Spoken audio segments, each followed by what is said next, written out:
U.S. stocks are tumbling. Saying the risk of recession is above 50%. Why you decided to put a 90-day pause? Well, I thought that people were jumping a little bit out of line. They were getting yippy. The Dow right now shooting up over 2,000 points. Look at that.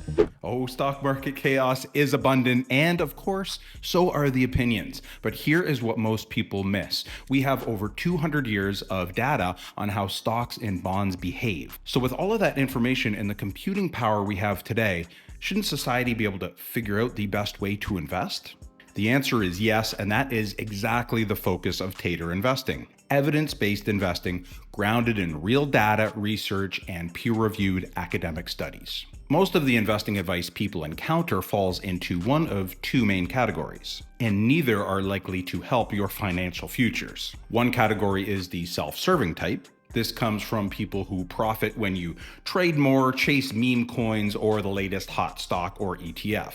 What's best for you? Not their priority. Name of the game, move the money from your client's pocket into your pocket. Right, but if you can make a client's money at the same time, it's advantageous to everyone, correct? No.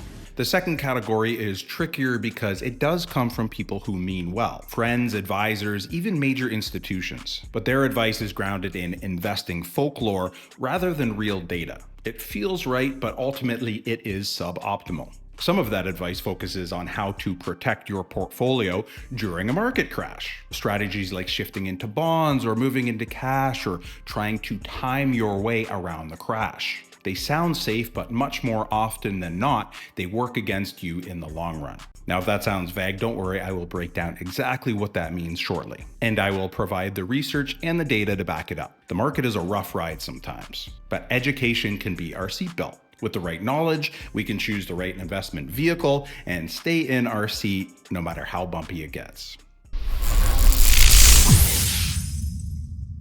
Hey everybody, I'm Justin. Thanks for tuning in. With an engineering degree and an obsession with investing that dates back to the 90s, I've seen a few market swings and 2 cycles of the same fashion trends. One of my favorite engineering courses, and something I'm still very involved with, is optimization. You enter all of the data that you have at your disposal, and with the right formulas, you can create an optimal result.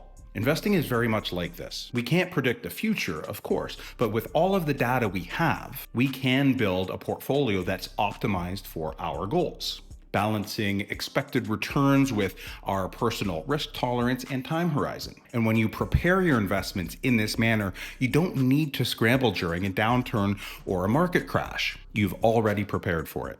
There's nothing to tweak, nothing to time, because your plan, your portfolio already accounts for volatility. Now, as I mentioned earlier, a lot of the advice out there still encourages people to react to short-term market volatility. But now let's talk about what the research actually says about these strategies. Let's start with DALBAR's quantitative analysis of investor behavior, or QAIB reports. For decades, they've shown that the average investor consistently underperforms the very funds that they invest in. Not because the funds are bad, but because of their poor investing behavior, such as trying to time the market. Investors jump in when markets are up, and then panic and sell when they are down. The result? Poor long-term returns because they are buying high and selling low. I dive deeper into DALBAR's QAIB reports in another video that I have linked at the top of the screen and down below. But this pattern of poor investor behavior shows up in academic research as well. Take the classic work published by Fama and French in the Journal of Finance. They analyzed decades of mutual fund data and found very little evidence that mutual fund managers, let alone individual investors like us, can consistently beat the market.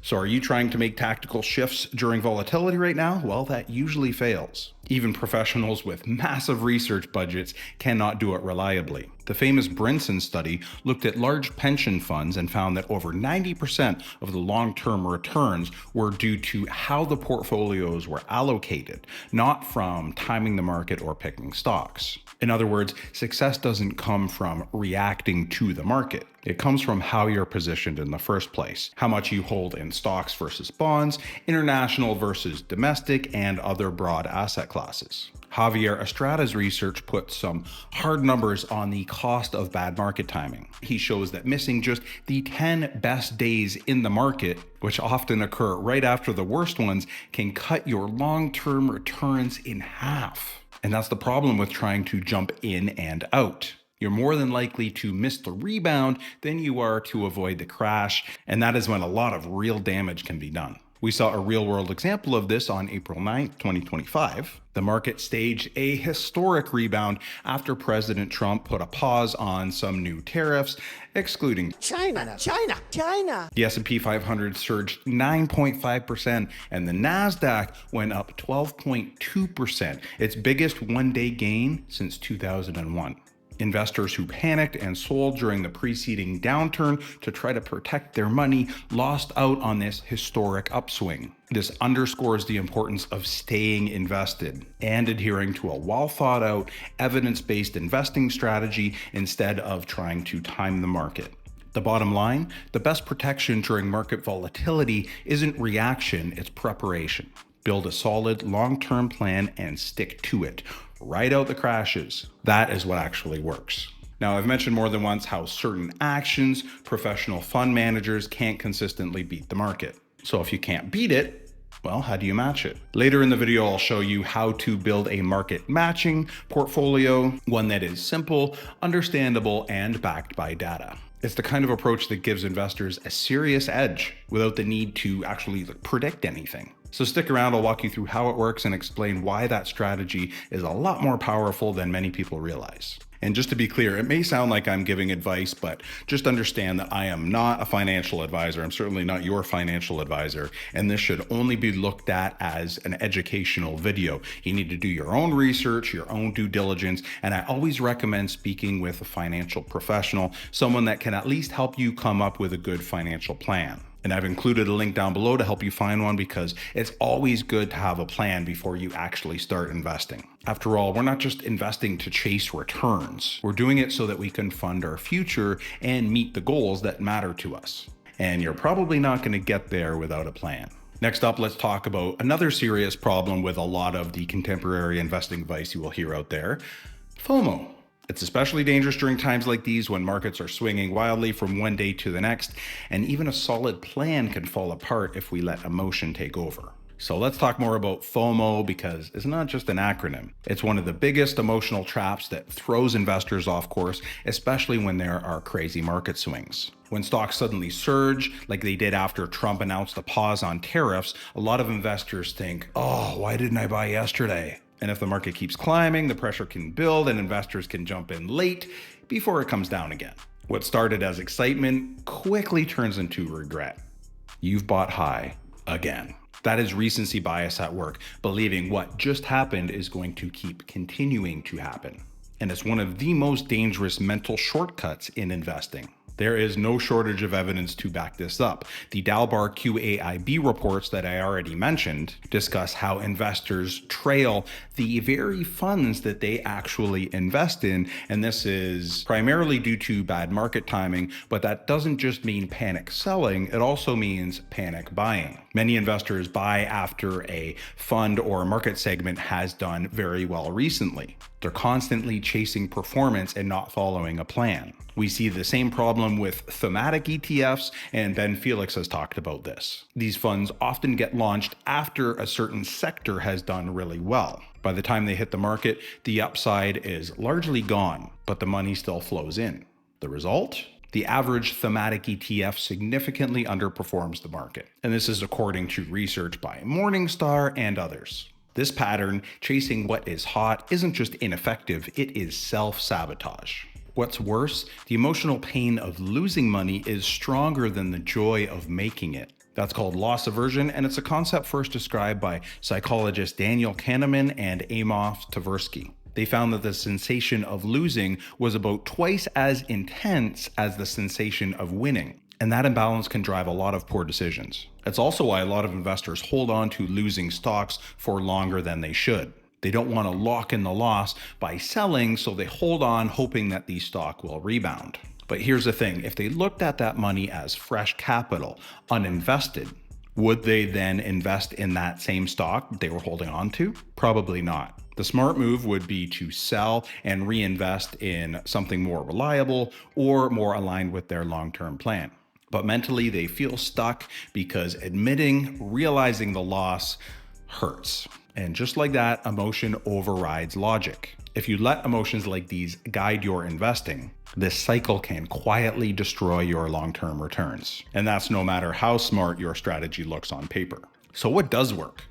Long-term investing. Volatility is normal. It feels chaotic in the moment, but when you zoom out, most of this volatility barely registers over decades. What also works? Diversified portfolios. Don't bet on just one market or sector. Evidence consistently shows that spreading your investments across global markets through broad market capitalization weighted index funds reduces risk and enhances long-term returns. This approach, known as global diversification, helps mitigate the impact of regional downturns and captures growth opportunities around the world. The Spiva reports highlight that a significant majority of active fund managers underperform their benchmarks over time, emphasizing the advantage of passive diversified strategies. By embracing a globally diversified portfolio, you position yourself to navigate market volatility more effectively and work towards your long-term financial goals with greater confidence. What else works? Investing consistently. Continuing to buy even during market volatility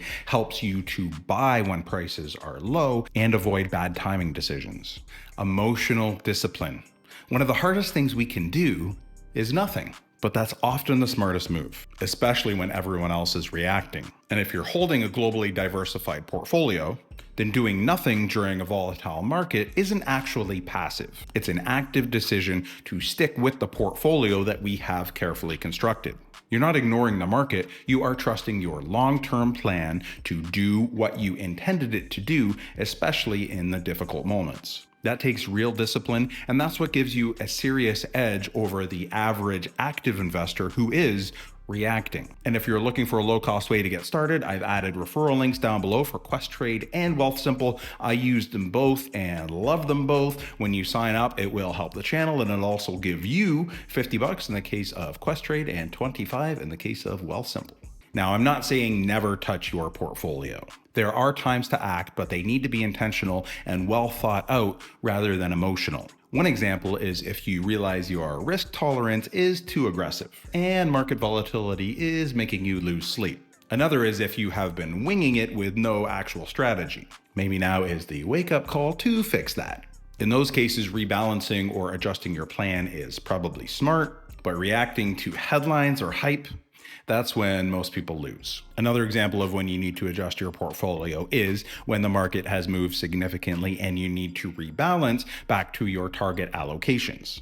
It often means selling when assets have gone up, i.e. selling high, which is what we want to do, and buying low, because you are buying assets that have been underperforming. A final example is when you should do something is when you actually need some of the money you had invested and you didn't plan for that. Remember when I said coming up with a financial plan is very important to do before you invest? Anyway, when you realize how much money you need, that is probably the best time to sell. If you wait and try to time the market, like I mentioned earlier, there's a really good chance it's not going to work out in your favor. And this is where I need to mention the importance of having an emergency fund. It's the money you keep in a safe, accessible place, typically enough to cover 3 to 6 months of living expenses. So when unexpected events hit, you don't have to sell any of your investments that maybe have not been doing so well recently. An emergency fund is your financial buffer, and it helps give you confidence to ride out market downturns. I've linked a resource below to explain exactly how to build one, how much you might need, and where to keep it. Volatility is a feature of the market and not a bug. The investors who come out ahead usually aren't the ones who make the flashiest trades. They're usually the ones who do less rather than more. If you've built a solid, diversified portfolio, then you can trust it. If you haven't, then this might be the perfect time to get one in place.